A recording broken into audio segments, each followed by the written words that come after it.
She loved her family. Roger Pointer describes the last couple of months of his mother's life Oh, very hard. as torturous. Then after the pandemic kicked in, we couldn't go in to see them anymore. Until the pandemic, he visited his mother, Mary Louise, in her assisted living facility every day.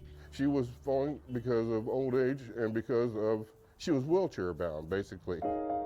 But when long-term care facilities went on lockdown, Pointer and thousands of other Hoosiers were locked out from seeing their loved ones at all. She told me several times that she felt like she was in a prison. A prison. Not being able to see no one, not being able to get out, not being able to do nothing, you have to be confined to your room. Not having anyone help you do things. Instead, he visited his mother through a window. And then she started saying they're mean to me. Please get me out of here. Eventually, Mary Louise died by herself in August 2020. Horrible.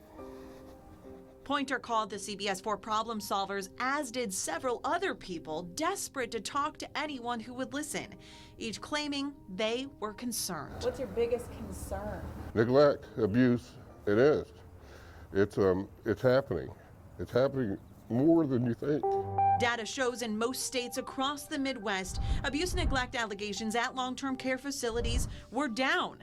Officials believe that's because family members weren't allowed inside.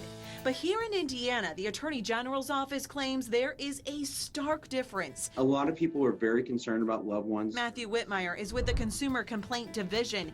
He said abuse and neglect complaints submitted to his office increased by 17% in 2020. Most filed last year had to do with COVID protocols and a lack of PPE. We're also seeing complaints just about the regular type of injuries we see in nursing homes, unfortunately, regarding falls or lack of eating. Are there any red flags that loved ones should be looking out for when they do see their loved one for the first time? Certainly visible injuries, or just talk to loved one, see how their treatment has gone, see if they're happy, if they're in a good place, see if they've been abused, have that conversation with them. I know this pandemic's serious business, but they have to come up with something better. Indiana's Healthcare Association president told me the amount of inspections have increased. Both the State Department of Health and federal centers of Medicare and Medicaid services are mostly focusing on infection control. He pointed to a different set of data, though, from CMS, insisting Indiana has had just as many abuse and neglect complaints as our surrounding states, if not fewer.